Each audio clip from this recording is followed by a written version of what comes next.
नमस्कार दोस्तों, Surya learning point में आपका स्वागत है। हम लोग सप्लाई वोल्टेज को कंट्रोल करके किसी भी इंडक्शन मोटर के स्पीड को कंट्रोल करने वाले हैं। तो जो हमारा सप्लाई वोल्टेज कंट्रोल मेथड होता है, इस मेथड के द्वारा हम इंडक्शन मोटर के स्पीड को रेटेड स्पीड से कम स्पीड पर क्या करते हैं, इसका स्पीड कंट्रोल करते हैं। इसके द्वारा हम क्या किए, रेटेड स्पीड से अधिक स्पीड पर स्पीड कंट्रोल नहीं कर सकते हैं। इसके सबसे बड़ा रीजन क्या होता है, जो हमारा इंडक्शन मोटर होता है उसमें वाइंडिंग होती है, और जो वो वाइंडिंग होती है उसके इंसुलेशन एक निश्चित वोल्टेज के लिए क्या रहता है, फिक्स रहता है। अगर जो हम क्या करें, उस निश्चित वोल्टेज अर्थात उस वोल्टेज से अधिक वोल्टेज कर देते हैं, जैसे ही हम अधिक वोल्टेज करते हैं तो उसका इंसुलेशन क्या हो सकता है, फेल हो सकता है। इसी कारण से हम जो इंडक्शन मोटर होता है इसका स्पीड रेटेड स्पीड से अधिक स्पीड पर वोल्टेज कंट्रोल द्वारा नहीं किया जा सकता। तो हम इस मेथड के द्वारा क्या देखेंगे कि जो हमारा इंडक्शन मोटर है उसका स्पीड रेटेड स्पीड से कम स्पीड पर कंट्रोल करेंगे। तो सबसे पहले हमारा क्या होता है, टॉर्क। टॉर्क का इक्वेशन क्या होता है, टी। ये क्या होता है, के एस E2 0 का स्क्वायर R2 अपान R2 square plus S X2 0 का स्क्वायर। तो जब हमारा induction motor full run condition में होता है, अर्थात जब चल रहा होता है, तो उस टाइम पे स्लिप का मान क्या होता है, ये एस स्क्वायर होता है। स्लिप का मान क्या होता है, बहुत कम। तो जब एस का मान ऑलरेडी बहुत कम होता है तो एस स्क्वायर क्या हो जाएगा, बहुत ही निग्लिजिबल, अर्थात और कम हो जाएगा। और उस टाइम पे जब हमारा induction motor full running condition में होता है तो ये क्या है, रोटर साइड का है। तो रोटर की फ्रीक्वेंसी क्या होती है, F2 या FR का है। FR ये क्या होता है, यस इंटू एफ, अर्थात स्लिप इंटू सप्लाई फ्रीक्वेंसी।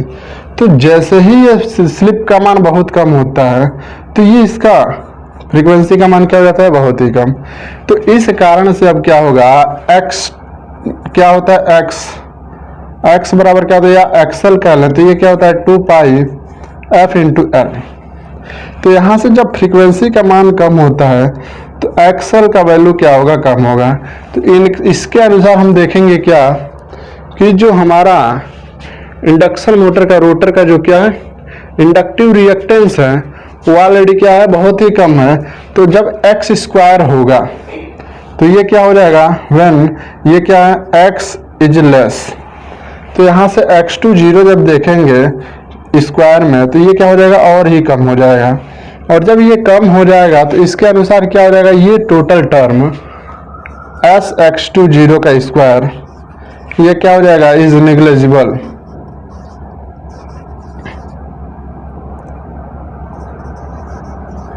क्या हो जाएगा, नेग्लिजिबल हो जाएगा। तो यहां से हम देखेंगे क्या, ये हमारा टर्म क्या हो गया, नेग्लिजिबल। तो यहां से टॉर्क T बराबर क्या हो जाएगा, के एस E2 0 का स्क्वायर R2 अपान R2 स्क्वायर। तो ये कैंसिल हो जाएगा, तो T क्या हो जाएगा, T इक्वल्स किसका हो जाएगा, के एस E2 0 का स्क्वायर अपान R2। तो यहाँ पे हम क्या देखेंगे, के और R2 क्या है, कांस्टेंट है। के एंड R2 इज कांस्टेंट।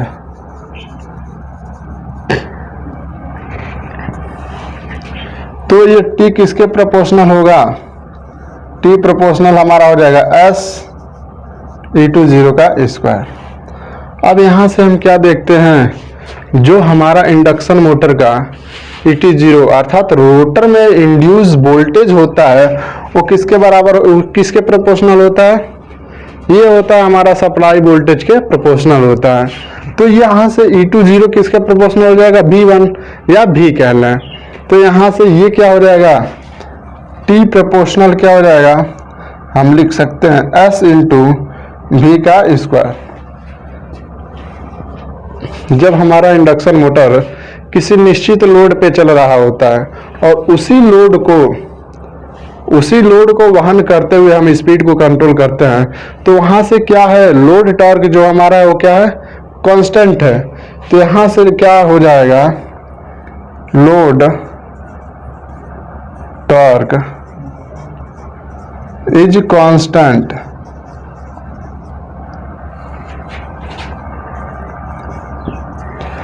अब क्या है, यहां से लोड टॉर्क कांस्टेंट है, तो यहां से हमारा क्या हो जाएगा, इंड्यूस्ड टॉर्क जो होगा वो भी क्या हो जाएगा, कांस्टेंट। क्योंकि अगर जो लोड टॉर्क कांस्टेंट है,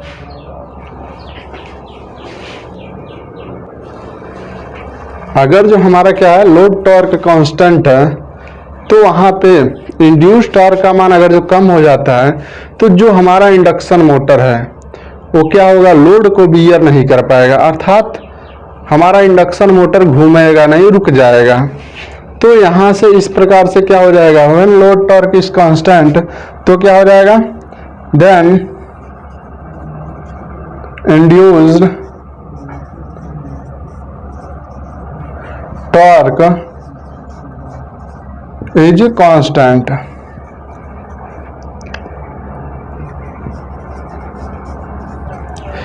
तो यहां से जब ये कांस्टेंट हो गया, तो यहां से हम क्या लिख सकते हैं, अब हम क्या कर रहे हैं, सप्लाई वोल्टेज, अर्थात इंडक्शन मोटर में जो हम सप्लाई इनपुट कर रहे हैं उसके वोल्टेज को क्या कर रहे हैं, कम या ज़्यादा कर रहे हैं।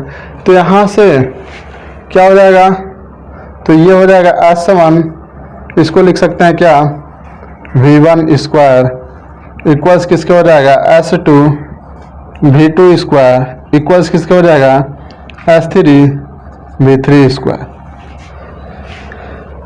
ये हमारा क्या हो गया, लोड टॉर्क पे। अब हम क्या देखते हैं, अब हम देखते हैं क्या, कि जो हमारा इंडक्शन मोटर है, जो हमारा इंडक्शन मोटर है वो क्या हो रहा है, ये तो कांस्टेंट हो गया, ये हमारा क्या है, कांस्टेंट है। तो जो हमारा इंडक्शन मोटर है, अगर टॉर्क को हम क्या रख रहे हैं, कांस्टेंट, तो यहां से टी प्रोपोर्शनल किसके, S इंटू वी स्क्वायर। तो यहां से हम क्या रख रहे हैं, टॉर्क को कांस्टेंट रख रहे हैं। तो यहां से हम इसको बढ़ा तो लेंगे नहीं, अगर जो बाय द वे बढ़ा दिए तो क्या हो जाएगा, हमारा इंडक्शन मोटर का वाइंडिंग का इंसुलेशन क्या हो सकता है, फेल हो सकता है। तो इसे हम कम करेंगे। तो यहाँ से अगर जो हम कम कर रहे हैं, यहाँ से टॉर्क क्या है, कांस्टेंट है। जब टॉर्क ऑलरेडी कांस्टेंट है, हम वोल्टेज को कम कर रहे हैं, तो ये कांस्टेंट कब होगा, इस डायरेक्शन में ये क्या हो जाएगा, इसका मान कम हो जाएगा। तो इसको मेंटेन रखने के लिए, अर्थात टॉर्क को कांस्टेंट रखने के लिए, यहाँ से क्या हो जाता है, स्लिप का मान बढ़ जाता है। और जब हम वोल्टेज को इस प्रकार से देखेंगे हम, क्या जैसे जैसे हम वोल्टेज को कम कर रहे हैं, यहाँ पे स्लिप का जो हमारा मान है वो क्या हो जा रहा है, बढ़ जा रहा है। तो जैसे ही स्लिप का मान बढ़ा, तो NR इक्वल्स किसके होता है, NR ये होता है NS 1 माइनस S। तो इस प्रकार से क्या आप देख सकते हैं, यहाँ से जैसे जैसे स्लिप का मान बढ़ेगा, यहाँ से जैसे जैसे स्लिप का मान बढ़ रहा है, वैसे वैसे क्या हो जा रहा है, हमारा इंडक्शन मोटर का स्पीड कम हो रहा है। अगर जो ये बढ़ जाए, S का मान बढ़ेगा, तो हमारा NR जो रोटर का स्पीड होगा वो क्या हो जाएगा, घटने लगेगा। जबकि हमारा NS जो है वो क्या है, कांस्टेंट है। तो यहाँ से आप क्या कर सकते हैं, पहले केस में क्या किया, वोल्टेज को थोड़ा सा कम किया, स्पीड हमारा कम हो गया। क्यों, क्योंकि यहाँ से स्लिप का मान क्या हो गया, थोड़ा सा इंक्रीज। जैसे ही स्लिप इंक्रीज हुआ, हमारा रोटर स्पीड कम। अगले में थोड़ा सा वोल्टेज को और कम कर लिए, स्लिप और बढ़ गया, रोटर स्पीड और कम। तो इस प्रकार से हम देखते क्या है कि जैसे जैसे सप्लाई वोल्टेज के मान में कमी करते हैं, वैसे वैसे क्या होता है, हमारा रोटर का स्पीड जो होता है वो कम हो जाता है। अब हम क्या देखते हैं कि I, यहाँ से I ये क्या होता है, I क्या होता है, V/Z। आई का मान क्या होता है v बाई जेड। तो यहां से इसमें क्या होता है I2s कहलाया I2, तो ये क्या होता है I2s लिख लीजिए। तो यहां से क्या होता है E2s अपान Z2s। तो यहां से I2s क्या हो जाएगा, E2s बराबर क्या होता है s इंटू E20 अपान Z2s। अब यहां से ये क्या हो जाएगा I2s, ये क्या हो जाएगा s E20 अपान में क्या हो जाएगा अंडर रूट में ये हो जाएगा R2 square plus s x20 का स्क्वायर। तो अब यहाँ पे ये s x20 का स्क्वायर होगा। अब यहाँ पे इस कंडीशन के अनुसार हमारा क्या हो जाएगा s x20 का मान हो जाएगा वेरी वेरी लेस, अर्थात बहुत बहुत कम। तो यहाँ से I2s क्या हो जाएगा I2s ये क्या हो जाएगा s E20 का स्क्वायर अपान R2 स्क्वायर, ये रहेगा अंडर रूट में। अब यहाँ से I2s क्या हो जाएगा, ये हो जाएगा s E20 अपान R2। तो यहाँ से आप क्या देखेंगे, जो हमारा R2 है ये क्या है कांस्टेंट।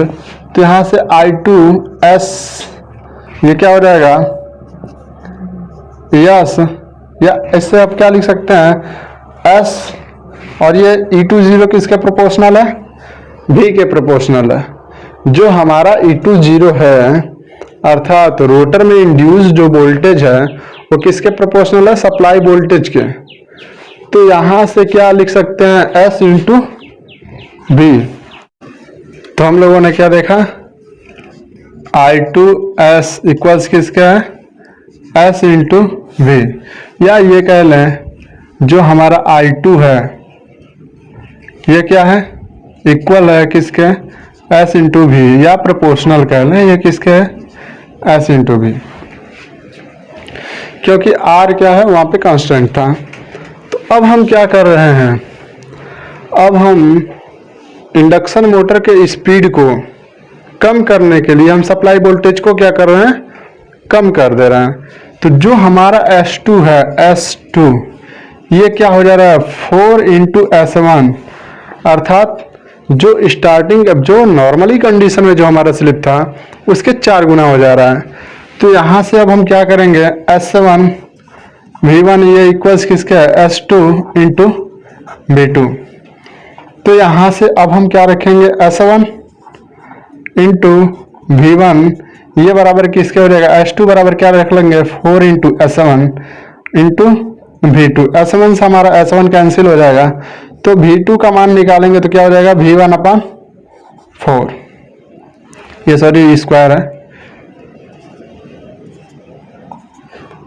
तो यहाँ पे अब क्या हो जाएगा V2 इक्वल्स किसके हो जाएगा ये V1 बाई 2, ये हमारा किसका मान आ गया V2 के। अब यहाँ पे हम क्या निकालेंगे I2 पे क्या I पे क्या इफेक्ट पड़ रहा है जब हम इंडक्शन मोटर के स्पीड को कम कर रहे हैं। तो यहाँ से I2 बराबर क्या हो जाएगा I2 ये क्या होगा, ये होगा इस कंडीशन में जब हम स्पीड कंट्रोल करेंगे तो I21 इसको अगर जो मान लें जो हमारा ये कंडीशन है, इस कंडीशन में I21 ये क्या था इस कंडीशन में हमारा था S1 इंटू V1।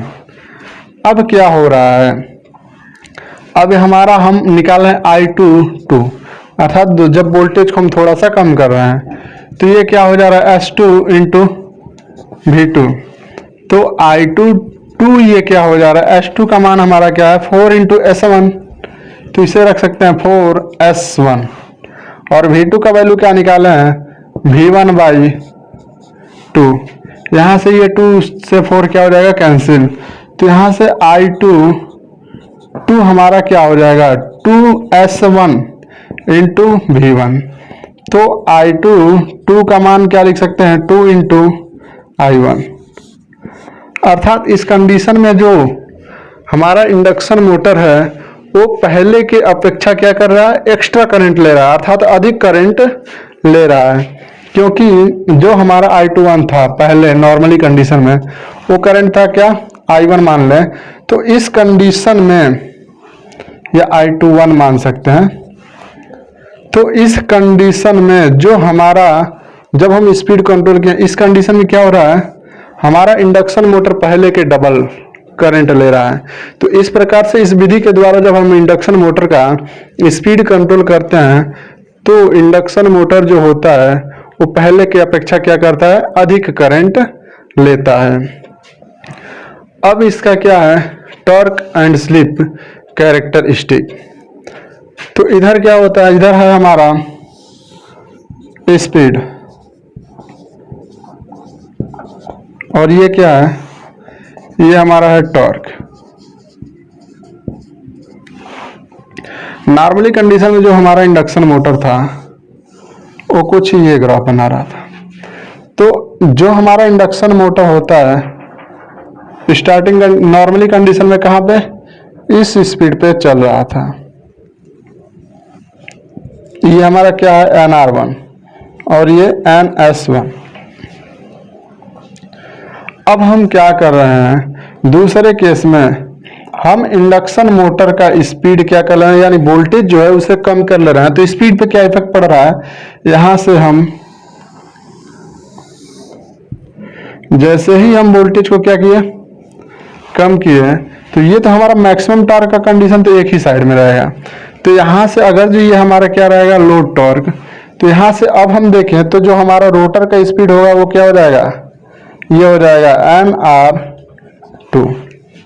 अर्थात हमारा जो रोटर का स्पीड हो क्या हो गया, थोड़ा सा कम हो गया। अब हम फिर क्या करें, थोड़ा सा वोल्टेज को और डाउन करें, तो अब हमारा रोटर स्पीड क्या हो गया, ये। तो इस प्रकार से हम क्या देख रहे हैं कि जो हमारा इंडक्शन मोटर है उसका स्पीड क्या हो जा रहा है, कम होता जा रहा है। जैसे जैसे हम वोल्टेज को कम कर रहे हैं वैसे वैसे हमारा इंडक्शन मोटर का स्पीड कम हो रहा है। लेकिन एक निश्चित सीमा के पश्चात जब हम वोल्टेज को कम कर देते हैं तो वहां से क्या होता है, जैसे ही ये कर्व लोड टॉर्क के नीचे आता है तो हमारा इंडक्शन मोटर नहीं चलता है, अर्थात रुक जाता है। तो इस विधि को एक निश्चित सीमा तक ही हम क्या कर सकते हैं, अप्लाई कर सकते हैं। अर्थात इस विधि के द्वारा हम इंडक्शन मोटर को एक निश्चित सीमा तक ही स्पीड को कम कर सकते हैं। तो ये रहा आज का हमारा वीडियो। अगर जो वीडियो अच्छा लगे तो वीडियो को लाइक तथा शेयर जरूर करें, साथ साथ चैनल को सब्सक्राइब भी करें। धन्यवाद।